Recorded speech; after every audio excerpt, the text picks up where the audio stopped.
안녕하십니까. 골방 라이브를 시작합니다. 오늘은 문맥 해설 6강 보아스와 사무엘의 영에 관해서 살펴보고자 합니다. 그 첫 번째, 보아스는 율법 위반자인가에 대해서 알아봅니다. 룻기는 해피엔딩 스토리를 지닌 구약 이야기들 가운데 하나입니다. 빈곤한 과부 룻이 유력한 사람 보아스를 만나 결혼에 성공합니다. 그리고 이 결혼을 통해 룻의 시어머니 또한 궁핍한 삶에서 복된 삶으로 건짐을 받게 됩니다. 그런데 독자들이 미처 놓칠 수 있는 부분이 있는데 그것은 보아스가 룻과 혼인함으로써 구약의 율법을 위반한 것처럼 보인다는 점입니다. 신명기 23장 3절에서 암몬 사람과 모압 사람은 여호와의 총회에 들어오지 못하리니 그들에게 속한 자는 10대뿐 아니라 영원히 여호와의 총회에 들어오지 못하리라 라고 말합니다. 룻기는 룻 출신과 처한 상황에 대해 아무것도 숨기지 않습니다. 룻은 모압 태생의 여자로서 룻기 1장 4절 보세요. 말론과 결혼했습니다.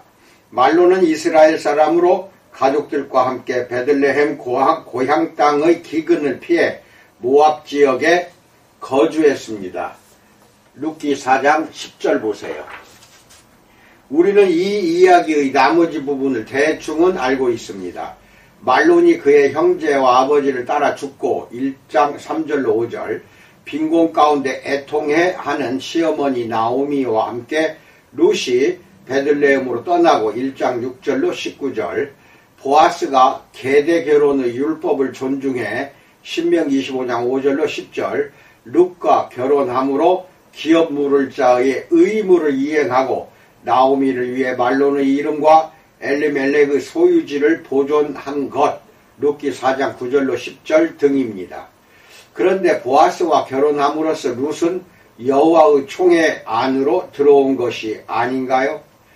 모압 사람은 여호와의 총회에 들어오지 못하리라는 신명기 23장의 선언은 어떻게 되는가요?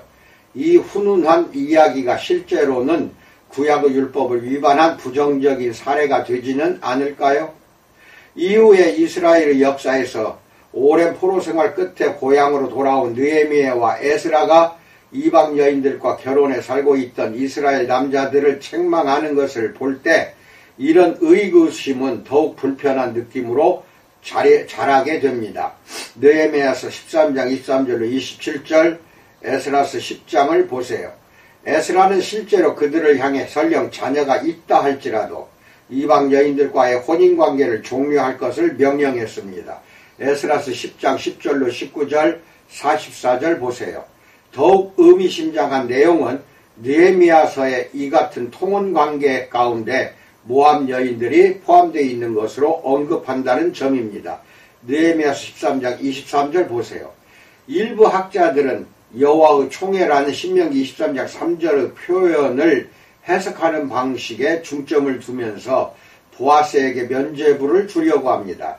여기서 총회, 어셈블리라고 번역된 히브리어 명사 카할은 폭넓은 의미에서 어떤 모임이나 무리를 가리킵니다. 특정 본문에서 그것은 분명히 한 민족으로서 모든 이스라엘 백성을 집합적인 의미로 가리키고 있습니다. 출애굽기 16장 3절, 레위기 16장 17절 보세요.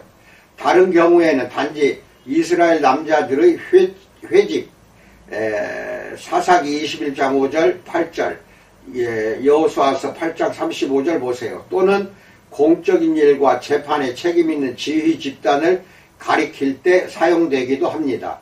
열왕기상 12장 3절, 예레미야 26장 16절로 17절, 에스겔서 23장 45절로 47절 보세요. 어떤 이들은 보아스가 룻과 결혼할 수 있었던 것은 그런 통혼금지 규정이 이스라엘 지도계급에만 적용되었기 때문이라고 주장합니다. 그러나 그 금지 규정이 이스라엘 공동체 전체에 적용되는 것이 아니라는 것을 증명하기는 어렵습니다. 이미 다른 본문에서는 그런 의미로 사용되고 있는 것을 감안하면 더욱 그렇습니다. 그러면 이번에는 신명기 23장 3절을 이스라엘 진영 내에 거주하는 이방인들에 대한 구약의 여러 본문들이 드러내는 관점들과 비교해 보기로 하겠습니다. 여러 본문들이 이방인들을 집합적인 이스라엘 백성의 총회로부터 구별하고 있습니다.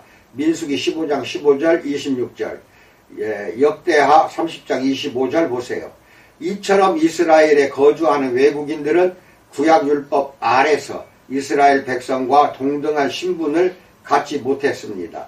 이방인들은 종살이 제약과 관련된 율법, 레위기 25장 39절로 43절, 46절, 54절로 55절 보세요. 면제와 관련한 율법, 신명기 15장 2절로 3절, 이자와 관련한 율법, 신명기 23장 19절로 20절 등에서 혜택이 배제되었습니다. 그럼에도 이방 여인들과의 통혼이 일반적으로 금지된 가운데 예외적인 상황도 존재했습니다. 신명기 21장 10절로 14절 보세요. 아마도 기생 라하브 경우가 가장 두드러지는 사례일 것입니다. 라하브 경우는 분명하게 여호와를 믿는 신앙으로 회심했고, 여호수아서 2장 11절로 12절, 야고보서 2장 25절 보세요. 이스라엘 지역 내에 거주하도록 허용된 사례입니다. 여호수아서 6장 25절 보세요. 이런 사례들을 볼 때 중요한 기준은 이것입니다.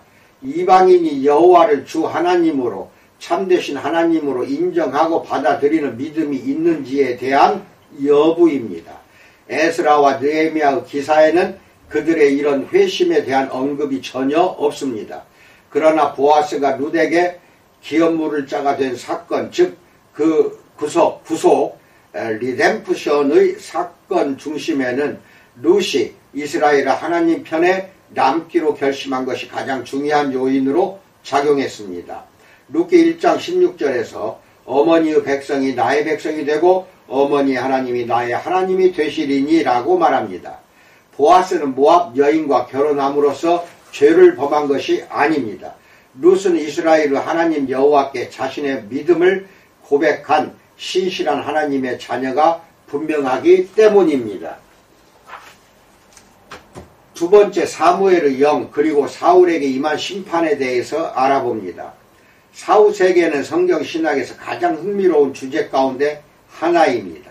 죽음은 마지막 종착지가 아닙니다. 우리의 무덤 뒤에는 또 다른 삶이 기다리고 있습니다. 우리는 삶의 마지막 순간을 생각할 때마다 이런 개념을 떠올리곤 합니다. 그런데 성경은 조금 더 폭넓은 시각을 제공합니다. 여기에는 우리가 흔히 죽은 자의 영, 고스트라고 생각하는 존재가 등장하는 내용이 포함됩니다. 사무엘상 28장은 그런 살아있는 망자들의 세계를 엿보게 하는 명료한 창문 가운데 하나라 할 수 있습니다. 사울은 신접한 자들과 무당들 모두를 이스라엘 땅에서 쫓아냈습니다.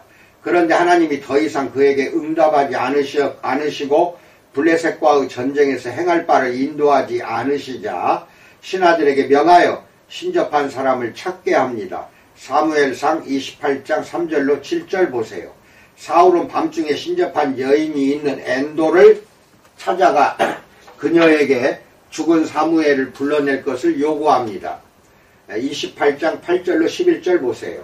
신접한 여인이 사울의 요구에 응하고 사무엘의 망령 고스트를 보고는 두려움에 사로잡힙니다. 그리고 여인은 불법적인 신접 행위를 벌이는 현장을 덮치려고 사울이 자신을 속였다고 생각합니다. 여기서 이 이야기는 오싹한 장면으로 넘어갑니다. 사울이 신접한 여인에게 묻습니다. 내가 무엇을 보았느냐?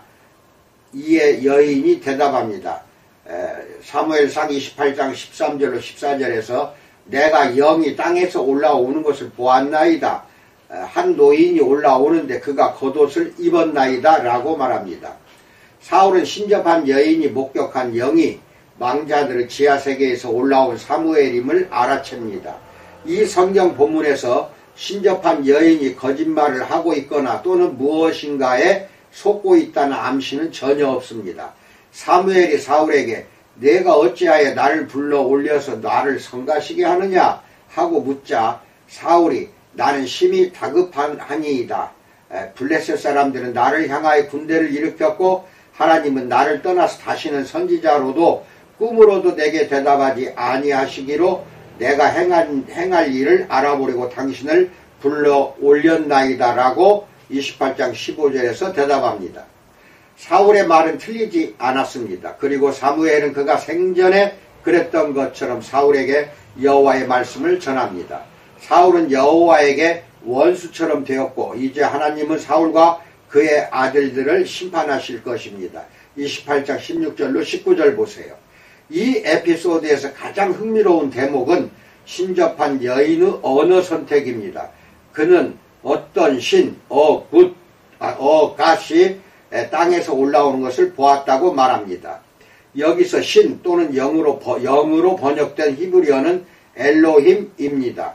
이것은 2000회 이상이나 이스라엘의 하나님 여호와 참되신 하나님을 가리키는데 사용된 단어입니다. 죽은 사무엘이 여기서 이런 단어로 묘사되는 이유는 무엇일까요? 엘로힘이라는 용어가 비록 이스라엘의 하나님을 지칭하는 데 사용되기는 하지만 그렇다고 이 용어가 오로지 하나님만을 독점적으로 가리키는 이름표는 아닙니다.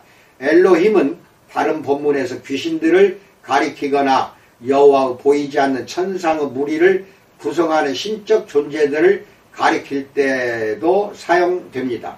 신명기 32장 17절, 시편 82편 1절 보세요. 이 단어는 성경 저자들이 우리가 흔히 영적 세계라고 생각하는 영역의 구성원을 가리킬 때 사용하는 단어였습니다. 하나님도 물론 그 세계에 속하신 분이며 그곳 다른 모든 존재들보다 가장 우월하신 분입니다. 출애굽기 15장 11절, 이사야서 37장 16절, 20절, 느헤미야서 9장 6절, 시편 136편 2절 보세요. 사무엘의 시신은 라마에 장사되었지만 사무엘상 15장 1절, 28장 3절 보세요. 그의 영은 다른 곳 죽은 자들의 영역, 우리가 흔히 말하는 사후세계에 있었습니다. 그 세계에 속한 모든 영적인 존재들은 구약에서 엘로힘이라는 용어로 묘사됩니다. 이는 이스라엘과 이웃한 민족들도 갖고 있는 세계관이었습니다.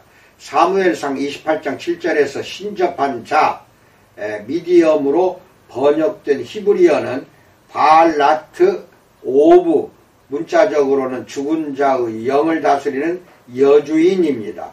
오브는 죽은 사람을 가리킵니다.